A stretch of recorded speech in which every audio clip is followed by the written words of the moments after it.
Bienvenue dans le débat sur France 24. La tension monte encore d'un cran entre la France et le Mali. L'ambassadeur de France est convoqué par Bamako après les propos jugés regrettables d'Emmanuel Macron à l'encontre de la junte militaire au pouvoir au Mali. Le ministre malien des Affaires étrangères a invité les autorités françaises à la retenue en évitant des jugements de valeur, a-t-il dit.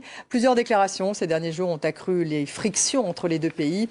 Il faut que l'État revienne avec sa justice, son éducation, sa police partout, en particulier au Mali, a estimé Emmanuel Macron. Et avant cela, le président français avait qualifié de honte les accusations d'un abandon en plein vol du Mali par la France. Entre la France et le Mali, donc, le bras de fer est tenace sur fond d'enjeux géopolitiques. On va en parler.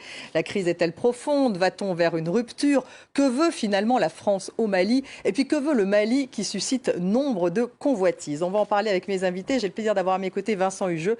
Bonsoir Vincent, bonsoir. Journaliste indépendant, spécialiste de l'Afrique, auteur de divers ouvrages, bien sûr, dont le dernier Tyran d'Afrique, qui est sorti donc au mois de mars. Vous voyez donc la couverture. Thiombel Guimbayara, bonsoir. Bienvenue également dans le débat. Journaliste malien, directeur de la publication La Voix du Mali. Avec nous le général Jérôme Pilistrandi. Bonsoir à vous.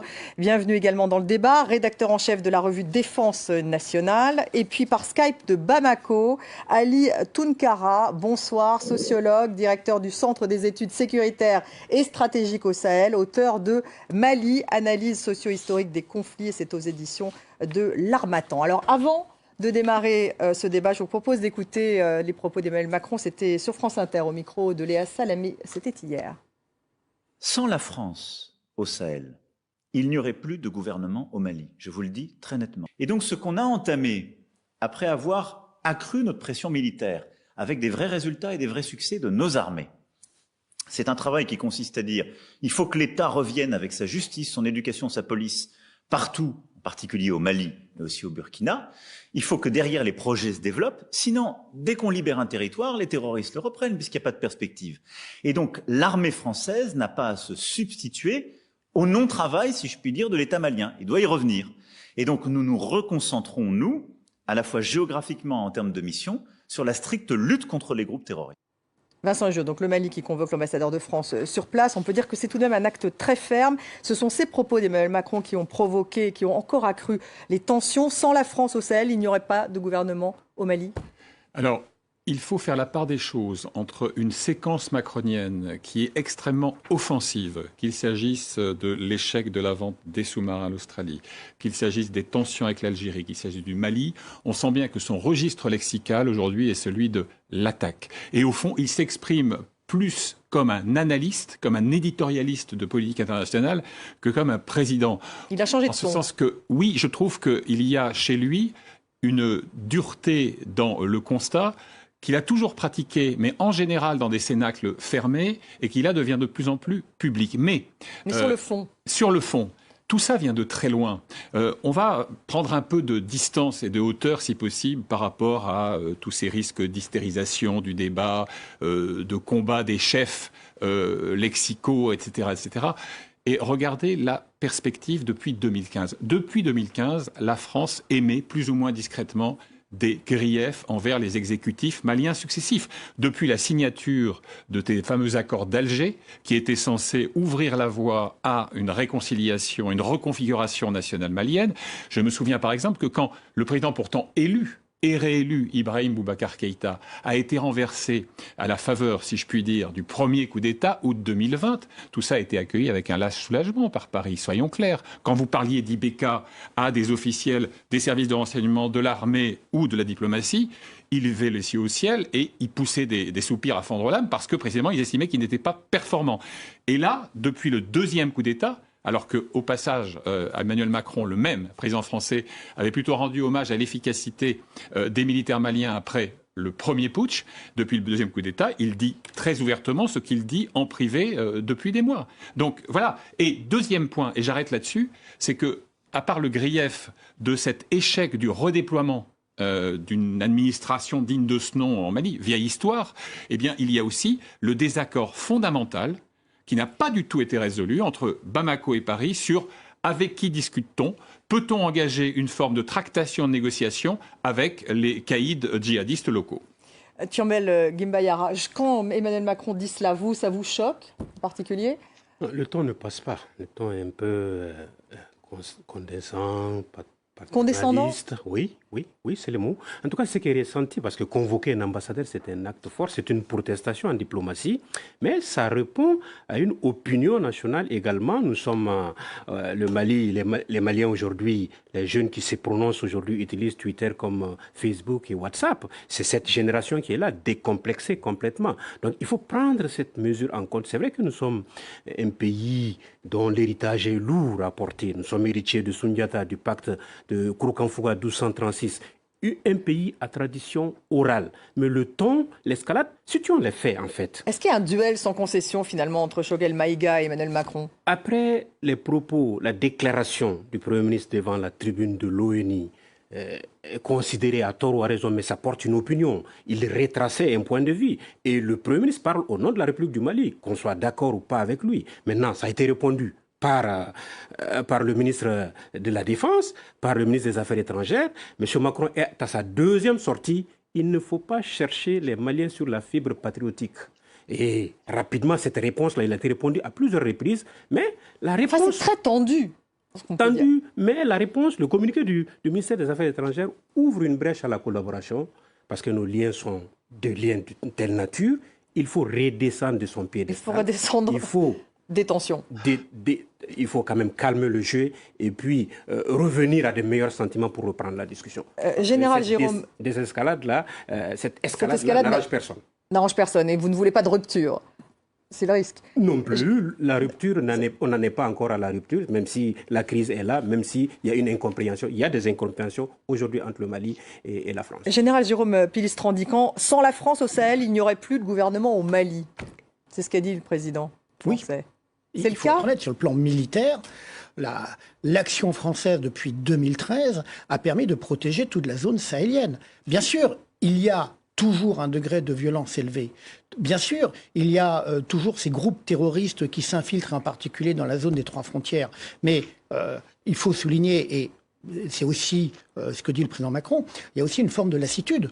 C'est que nous sommes engagés massivement, nous avons 5100 hommes qui sont déployés sur le territoire. Ça veut dire des dizaines de milliers, je le rappelle, des dizaines de milliers de soldats français qui, depuis 2013, tournent dans la zone sahélienne, et il y a un moment donné où effectivement on attend quelque chose. Qu'est-ce que vous attendez? Qu'est-ce que Emmanuel Macron attend en fait? Ce que l'on attend, c'est effectivement, nous n'avons pas à assumer, c'est pas nous qui sommes à assurer la souveraineté, c'est à l'État malien d'assurer la souveraineté, et en particulier à travers ce qui constitue un État, c'est-à-dire l'administration, l'éducation, la justice et toutes ces institutions indispensables. Et donc il y a un moment donné où la France estime qu'elle doit passer la main tout en restant présent. Quand le Premier ministre... C'est ça la difficulté. Quel est le seuil? Passer la main tout en restant présent. Le Premier ministre malien à l'ONU dit « La France nous abandonne en plein vol », le jour même où nous avons perdu notre 52e soldat. Et que, quand on regarde bien, nous allons diminuer très progressivement notre empreinte au sol, c'est un petit peu maladroit.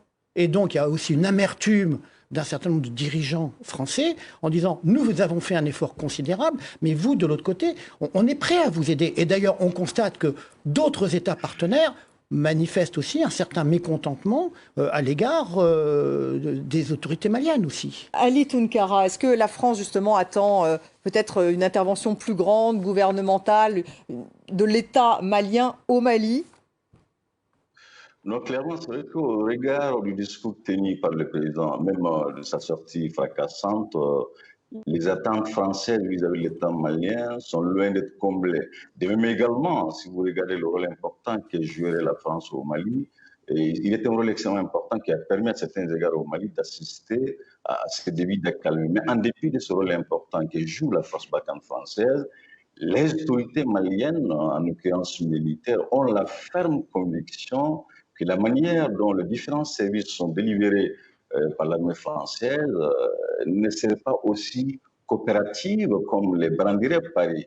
De la même manière également, les différentes victoires d'ailleurs sont un témoignage éloquent à combien les partages de renseignements toutes ces patries conjointes qui nous sont vendues ça et là sont des patries, malheureusement, que les militaires maliens reprocheraient à la France de ne pas les engager dans un esprit commun. En somme, les autorités maliennes aujourd'hui pensent que la vision de la France serait différente de celle du Mali, et même également les finalités recherchées par l'intervention française dans l'espace restent quand même floues.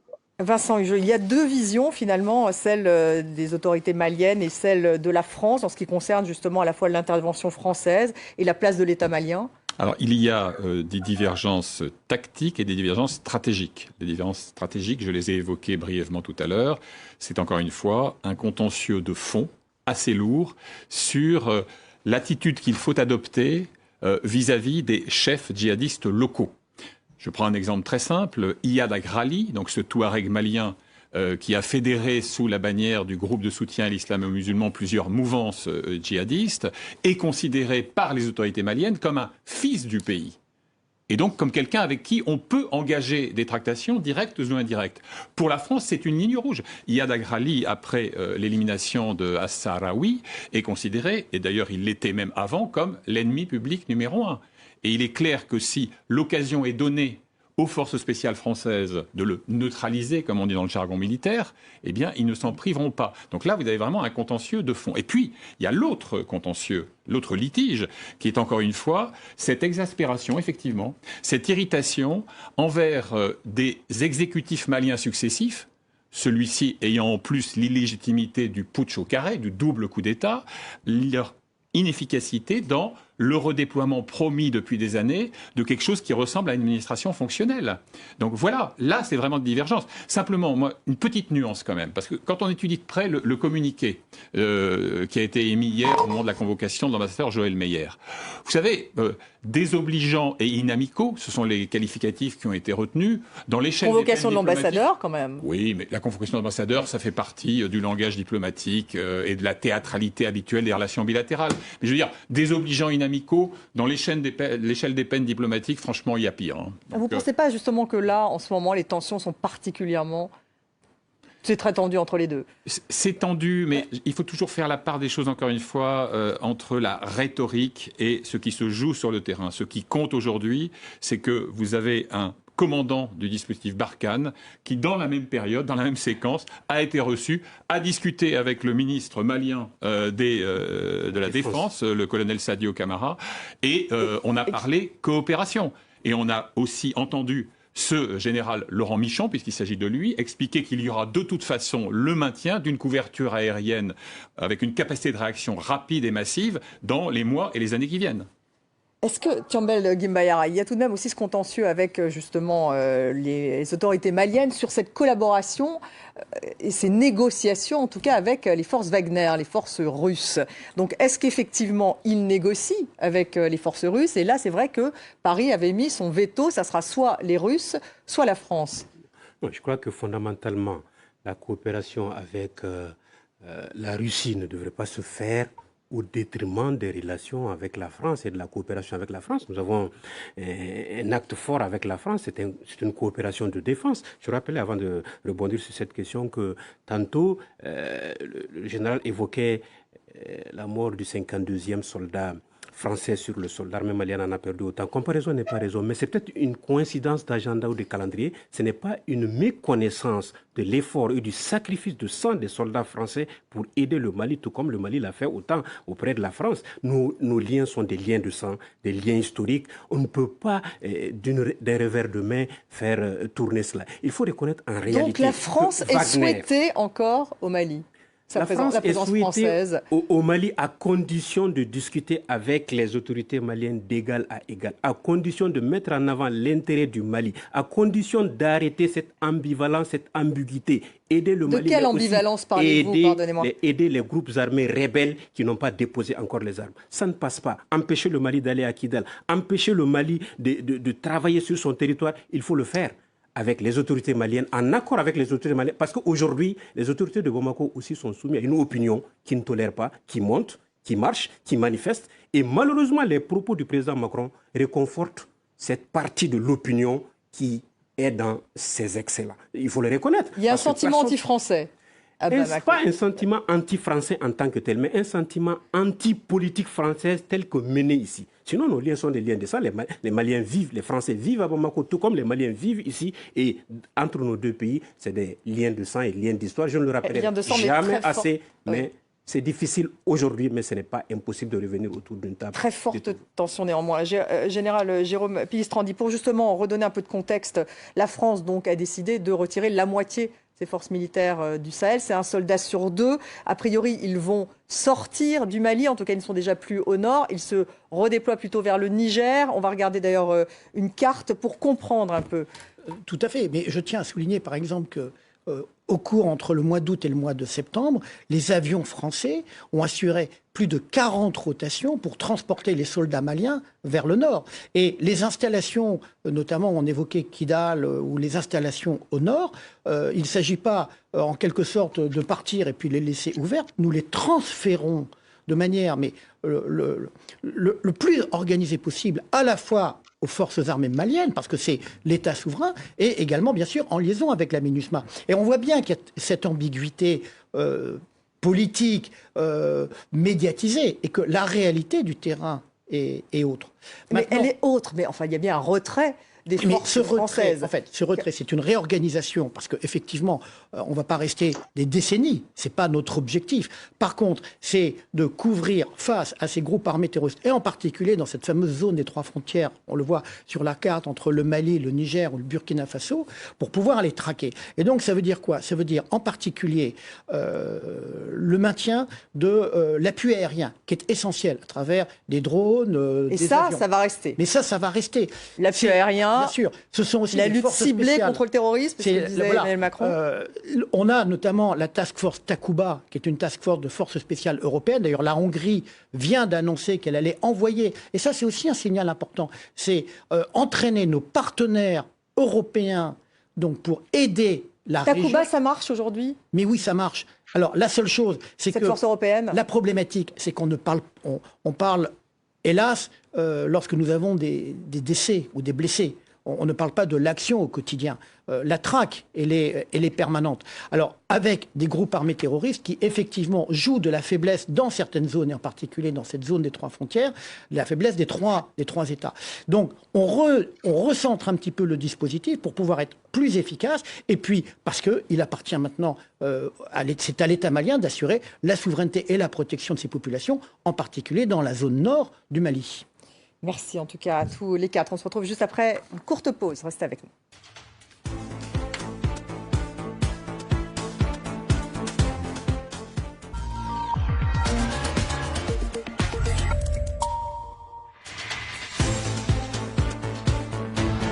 Suite du débat sur France 24 consacré au bras de fer entre la France et le Mali. L'ambassadeur de France convoqué par Bamako après les propos jugés regrettables d'Emmanuel Macron à l'encontre de la junte militaire au pouvoir au Mali.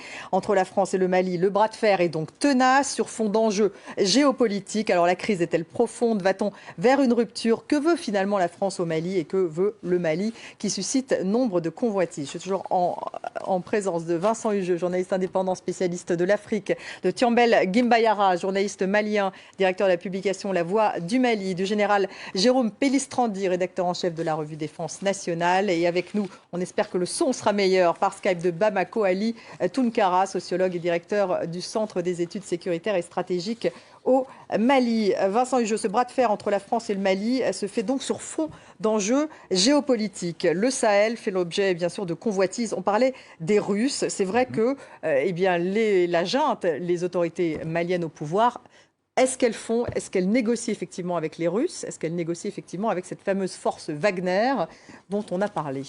Pas l'ombre d'un doute. Alors vous connaissez la thèse moscovite qui consiste à dire que Wagner est une société privée qui n'aurait rien à voir avec le Kremlin, pure fadaise, puisque le dirigeant historique de la nébuleuse Wagner, Evgeny Prigojine, est un intime de Vladimir Poutine depuis l'époque de Saint-Pétersbourg, ce qui ne nous rajeunit pas, et que les liens organiques entre Wagner et l'appareil militaire russe sont avérés et incontestables.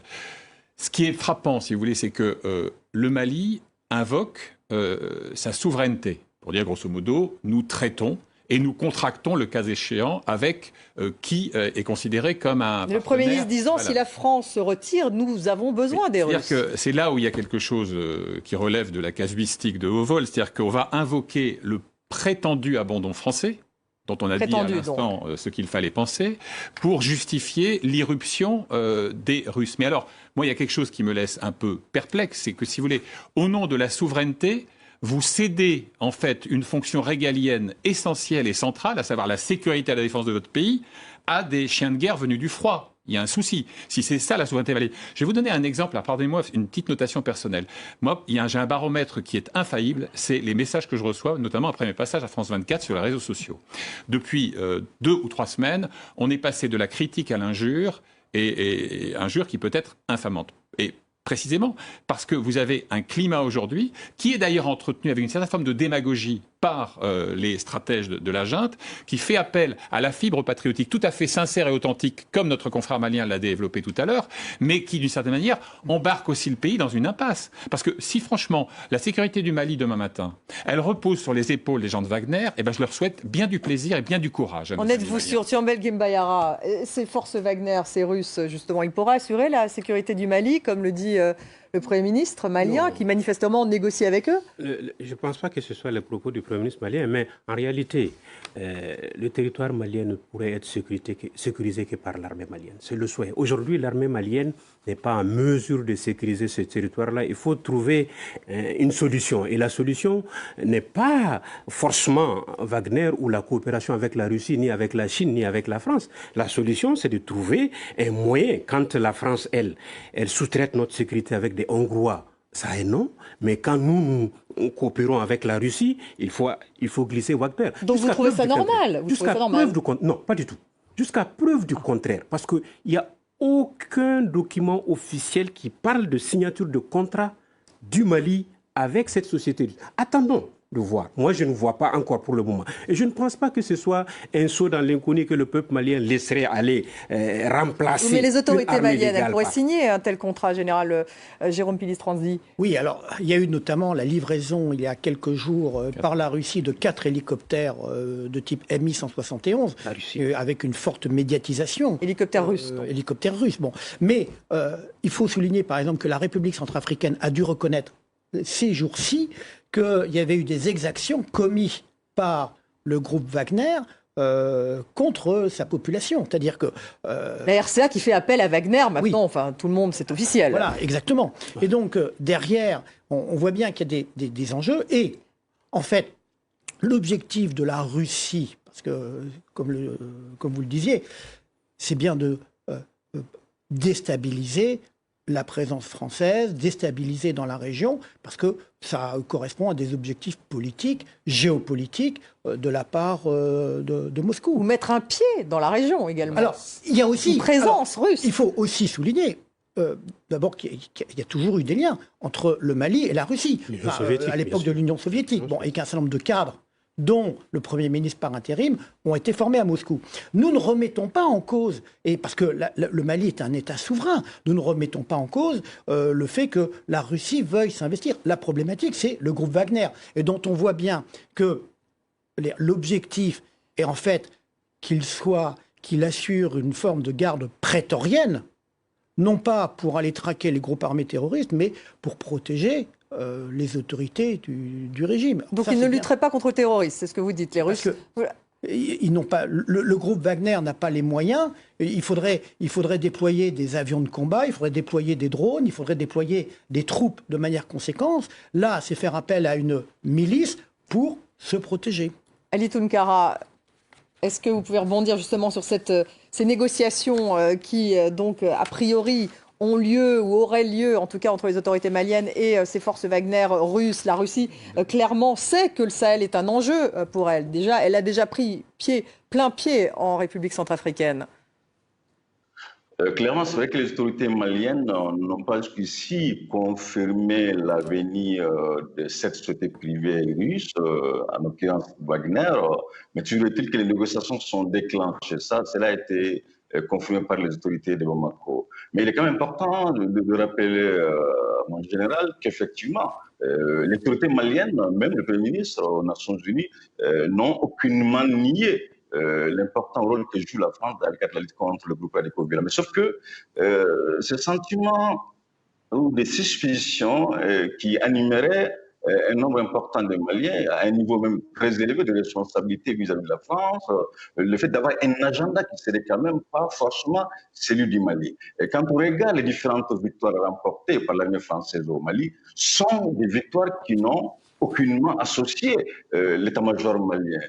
Les récentes victoires qui ont abouti à la neutralisation des Sahraouis, malheureusement, une bonne partie, l'armée malienne d'ailleurs n'a pas été associée à cela. Mais dans le même temps, je ne pense pas que la France soit aussi scandalisée s'il n'est pas dans une sorte de nostalgie de se battre aux côtés des troupes régulières d'un État souverain, d'autant plus qu'elle a quand même combattu le terrorisme avec les États-Unis en Afghanistan et en Irak, lesquels les États-Unis ont clairement sollicité des mercenaires, mais même si l'appellation mercenaire n'a pas été mise en évidence. Je pense que ces différentes prises de parole de la part des autorités françaises nous font penser de cet attachement de la France, de son dictat, malheureusement, qui relèverait d'une forme de néocolonialisme. C'est ainsi que c'est perçu par les Maliens.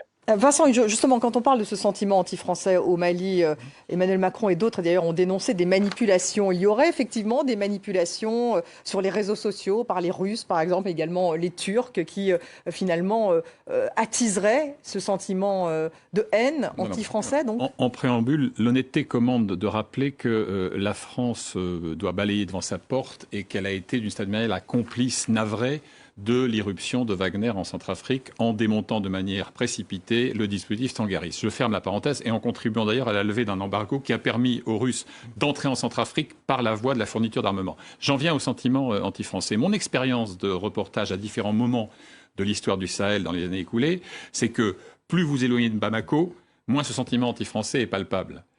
C'est un phénomène qui, à l'origine, était essentiellement bamakois, qui reposait en partie sur une exaspération sincère. Combien de fois ai-je entendu des Maliens et des Maliennes me dire « Mais expliquez-moi comment la 4e armée du monde, avec sa puissance, avec ses avions, ses drones, ses canons, etc., n'est pas capable de venir à bout d'une bande de va-nu-pieds ». La nuance, c'est que d'abord, ce n'est pas une bande de va-nu-pieds, qui sont aguerris, expérimentés et fort bien équipés, et que deuxièmement, il y a là une conflictualité inédite à laquelle il faut s'adapter. C'est donc une déception aussi de leur part. Mais je reviens et je termine là-dessus, il y a effectivement une manipulation, une instrumentalisation d'un sentiment sincère, d'incompréhension, de perplexité et également de lassitude de la part des Maliens.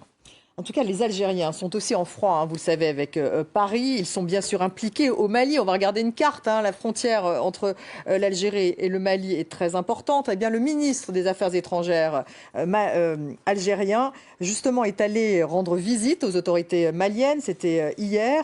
Et écoutez ce qu'il a pu dire, justement, ce chef de la diplomatie algérienne. Cette faillite mémorielle qui est malheureusement intergénérationnel chez un certain nombre d'acteurs de la vie politique française, parfois au niveau les plus élevés. Et donc cette faillite mémorielle qui pousse les relations de la France officielle avec certains de nos pays dans des situations de crise malencontreuse devrait pouvoir s'assainir par un respect mutuel inconditionnel. Respect de notre souveraineté, respect de notre indépendance de décision et acceptation de partenariats sur une base de stricte égalité. Général Jérôme Pellistrandi, donc c'est faillite mémorielle pour répondre à la rente mémorielle dont avait parlé Emmanuel Macron, qui a affirmé justement que ce pouvoir politico-militaire reposait sur cette rente mémorielle. Donc effectivement, on répond. Est-ce qu'il y a une sorte de front anti-français tout d'un coup là qui se dresse? La problématique avec l'Algérie, elle est extrêmement complexe, extrêmement ancienne, et on sait très bien que lorsqu'il y a des difficultés intérieures, et c'est la situation actuelle avec comment le gouvernement se positionne face au mouvement Irak et ainsi de suite, donc c'est très facile de fédérer autour de de la France qui va être le bouc émissaire de toutes les difficultés. Donc on est dans une situation très sensible avec l'Algérie. N'oublions pas que l'année prochaine, c'est le 60e anniversaire de l'indépendance algérienne. Et qu'il y a aussi, et ça va être la problématique que l'on va voir, c'est dire le bilan. Dire qu'est-ce que l'Algérie a fait de son indépendance. Et donc, la problématique pour le gouvernement algérien, qui a ses propres difficultés internes, effectivement, la France est le bouc émissaire commode, et ça tombe bien en ce moment. Bouc émissaire, mais il y a tout de même des frictions importantes avec Paris, Vincent Hugeot. On a l'impression, effectivement, est-ce qu'il y a un changement de ton tout de même du côté de l'Élysée? On est dans un contexte qui est plus proche de l'affrontement qu'il y a quelques mois, par exemple. Indépendamment de la dimension incorrigiblement passionnelle de la relation franco-algérienne, il y a aussi cette évidence que l'on nommait souvent de rappeler, c'est que depuis le début de la crise sahélienne, l'Algérie considère que la France n'a pas à mettre les pieds, et encore moins les Rangers, dans cette voie comme son arrière-cour sahélienne.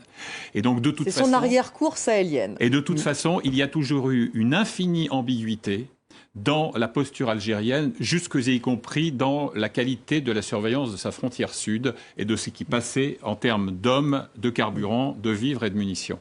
Donc, de toute façon, l'Algérie dit maintenant explicitement ce qu'elle suggère depuis des années.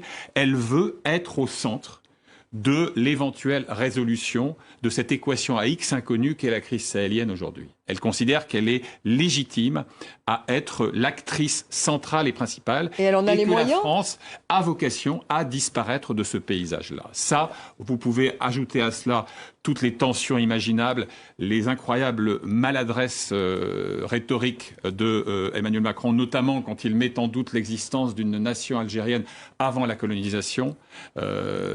Ça ne fait que jeter quelques brassées de bois sec dans le brasier, mais ça ne change pas la nature de cette divergence de fond.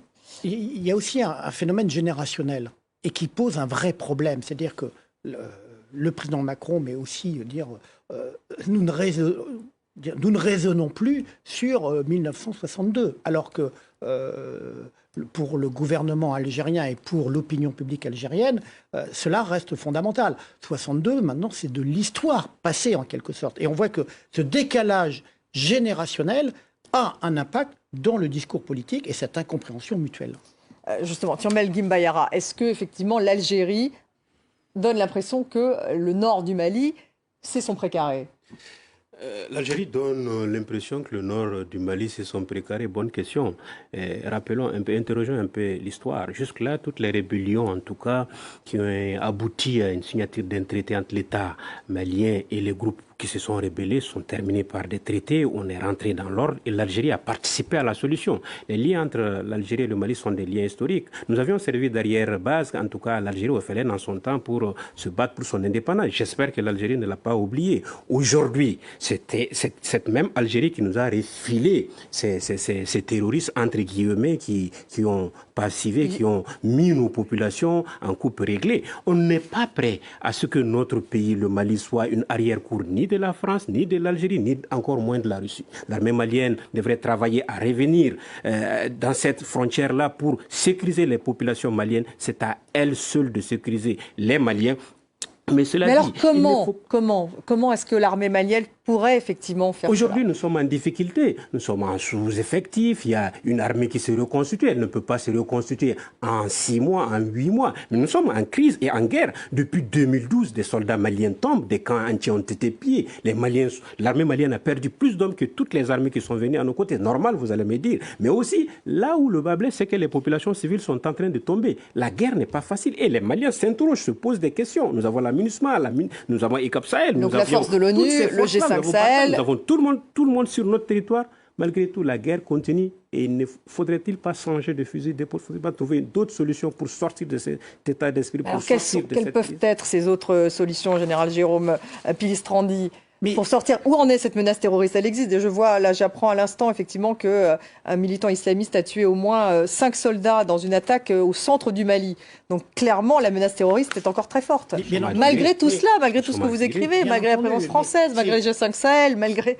tout à fait. Mais c'est aussi le fait que nous continuons, et ça a été clairement réaffirmé à la fois par les autorités politiques françaises et les autorités militaires, à soutenir l'armée malienne, à soutenir la formation. Par exemple, nous avons livré fin septembre 22 000 litres de carburant au profit de l'armée malienne. Donc nous continuons ce soutien. Mais effectivement, vous avez raison, reconstituer une armée demande du temps. Et avec le fait qu'il faut aussi que la composition de cette armée soit la plus nationale possible. C'est-à-dire qu'il ne s'agit pas que ce soit l'armée du Sud contre des milices du Nord. Donc il y a aussi tout ce travail, et là qui appartient exclusivement aux Maliens. C'est une armée républicaine, j'espère. De reconstituer avec toutes les forces ce dialogue et former.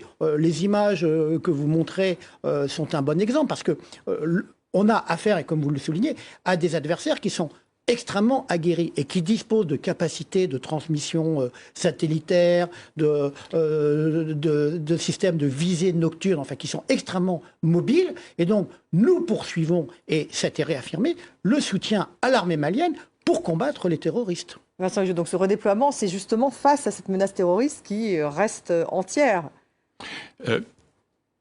Je des forces françaises. considère depuis plusieurs années que la mission Barkhane s'acquitte avec pas mal de bravoure d'une tâche impossible et que, au fond, en termes de pure stratégie, cette guerre aujourd'hui est ingagnable. Je prends un exemple très simple. Mais une fois que vous avez dit ça, qu'est-ce qu'on fait si elle est ingagnable? Chacun son job. Hein. Nous, on analyse, les décideurs décident. Vous évoquiez à l'instant le centre du Mali. Il faut savoir que maintenant, depuis plus d'une année, vous avez à l'échelon local... Il y a 5 militaires tués dans le centre du Mali. Dans les zones de Mopti, le long de la falaise de Bandiagara, en pays d'Ogon, etc., des petits pactes qui sont passés à l'échelon local avec un chef de village, un dignitaire coutumier, et des djihadistes qui sont descendus du Nord et qui disent à ses représentants, écoutez, vous nous laissez prêcher, vous nous laissez modifier les normes vestimentaires, morales, sociales, etc. Et en contrepartie, on vous garantit une forme de quiétude. Un contrat qui d'ailleurs est assez rarement rempli. Donc je veux dire, il y a une pénétration à l'intérieur du tissu social malien, bien au-delà du Grand Nord, d'une forme de djihadisation rampante qui est en train de modifier l'équation de ce pays. Et ça, on ne peut pas ne pas en tenir compte. Tchambel Guimbaria, quels seraient les autres moyens si justement le militaire ne suffit pas en 1 minute? Les autres moyens, c'est de dialoguer, c'est de restaurer la confiance, de travailler avec l'armée malienne, c'est aussi de déradicaliser les jeunes, c'est de travailler à ce que le Mali recouvre son intégrité. Donc un travail au sein de la société malienne. Il y a ce travail-là à faire. Le Mali, d'où le dialogue, il faut quand même retirer nos jeunes des crocs de ces djihadistes-là. Et puis, ceux qui sont irréductibles, il n'y a pas d'autre type de confrontation avec ceux-là, c'est de les neutraliser au maximum possible. Ceux qui sont venus d'ailleurs nous imposer leur culture, ce n'est pas acceptable au Mali, parce que le Mali est un pays musulman depuis le XIIe siècle. Donc voilà, il y a une démarche militaire à mener, une démarche civile de socialisation, et un dialogue qu'il faut faire. Et ce dialogue doit se faire avec tous les partenaires, avec la France, avec la Russie, avec les États-Unis, avec la Chine. Vous souhaitez une réconciliation aux conditions du Mali. Aux conditions du Mali. Merci beaucoup, Vincent Hidjo. Merci, Tchambel Guimbaria. Merci à vous, Général Jérôme Pilistrandi. Merci à Ali Tounkara en direct de Bamako. Et merci à vous de nous avoir suivis. Restez avec nous sur France 24.